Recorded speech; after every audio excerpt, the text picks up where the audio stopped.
سلام دوستان عزیز، به این ویدیو خوش اومدین. امروز با یه موضوع خیلی مهم و کاربردی برگشتم. غذاهای سالم برای افراد دیابتی. دیابت یکی از بیماری‌هایی هست که نیاز به کنترل دقیق رژیم غذایی داره. خیلی از افراد با دیابت به دنبال غذاهایی هستن که به کنترل قندشون کمک کنه. تو این ویدیو میخوام راجع به غذاهایی صحبت کنم که هم سالم و خوشمزه هستن و هم میتونن به کنترل قند خون کمک کنن. سبزیجات برگدار. سبزیجات برگدار مثل اسفناج، کلم بروکلی و کاهو یکی از بهترین گزینه‌ها برای افراد دیابتی هستند. این سبزیجات کم کالری و سرشار از فیبر هستند که به کنترل قند خون کمک میکنن. میتونید از این سبزیجات برای تهیه سالاد یا خوراک استفاده کنید. غلات کامل مثل جوی دوسر، برنج قهوه‌ای، کینوا.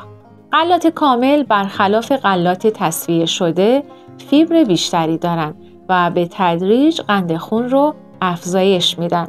این یعنی بدن به آهستگی از اونها انرژی میگیره و این کمک میکنه تا قند خون در سطح نرمال بمونه. جوی دوسر برای صبحانه یا برنج قهوه‌ای برای وعده‌های اصلی خیلی مناسبه. ماهی‌های چرب مثل سالمون و ماکرول. ماهی‌های چرب به ویژه سالمون و ماکرول سرشار از امگا 3 هستند که میتونن به کاهش التهاب و بهبود سلامت قلب کمک کنند. این ماهی‌ها همچنین چربی‌های سالم دارن که برای افراد دیابتی مفید هستند. میتونید این ماهی‌ها رو به صورت کبابی یا بخارپز میل کنید. آجیل‌ها و دانه‌ها. آجیل‌ها مثل بادام، گردو و دانه‌ها مثل تخم چیا و تخم کدو سرشار از چربی‌های سالم، پروتئین و فیبر هستند که به کنترل قند خون کمک می‌کنند. یه مشت از اینها به عنوان میان وعده یا در کنار وعده‌های غذایی میتونن مفید باشند. حبوبات مثل عدس، لوبیا و نخود. حبوبات از بهترین منابع پروتئین گیاهی هستند که برای افراد دیابتی عالیه. این مواد غذایی به تدریج قند خون رو آزاد میکنن و از نوسانات ناگهانی قند خون جلوگیری میکنن.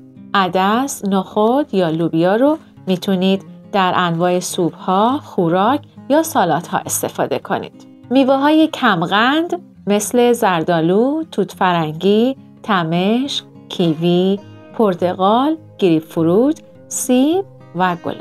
اگرچه میوه‌ها منابع خوبی از ویتامین‌ها و فیبر هستند، اما افراد دیابتی باید از مصرف میوه‌های پرقند خودداری کنند. میوه‌هایی مثل سیب، گلابی و توت فرنگی قند متوسطی دارند و میتونن به عنوان یک میان وعده سالم مصرف بشن. و همچنین سایر میوه‌هایی رو که نام بردم رو هم میتونید توی برنامه غذاییتون بذارید. ماست یونانی و پنیر کمچرب. ماست یونانی یک گزینه عالی برای افراد دیابتی هست چون پروتئین بالایی داره و قند خون رو به سرعت افزایش نمیده. همچنین پنیرهای کمچرب مثل پنیر سفید محلی هم گزینه خوبی برای اضافه کردن به وعده‌های غذایی هستند. روغن زیتون. روغن زیتون منبع چربی سالمه و میتونه به بهبود حساسیت به انسولین کمک کنه. میتونید از روغن زیتون برای پخت و پز یا به عنوان سس سالاد استفاده کنید. دارچین. دارچین نه تنها طعم دهنده خوبی برای غذا هاست، بلکه میتونه به کاهش قند خون هم کمک کنه. میتونید دارچین رو به چای یا صبحانه هاتون اضافه کنید. آب و نوشیدنی های بدون قند. افراد دیابتی باید از نوشیدنی های شیرین و پرقند دوری کنند. نوشیدنی های مثل آب، چای سبز یا دمنوش های گیاهی بدون قند میتونن گزینه های خوبی باشند. آب معدنی یا آب لیموی طبیعی هم میتونه به تامین آب بدن کمک کنه. و اما نکته پایانی، مهمترین نکته برای افراد دیابتی اینه که همیشه غذای سالم مصرف کنند.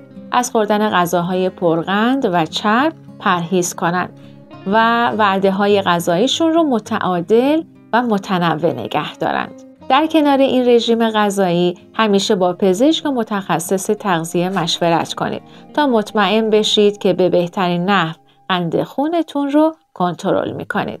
امیدوارم این نکات براتون مفید بوده باشه. اگر از این ویدیو خوشتون اومد لایک کنید، کانال ما رو سابسکرایب کنید، این ویدیو رو برای دوستانتون ارسال کنید. تا ویدیوی بعدی مراقب سلامتیتون باشید. خدا نگهدار.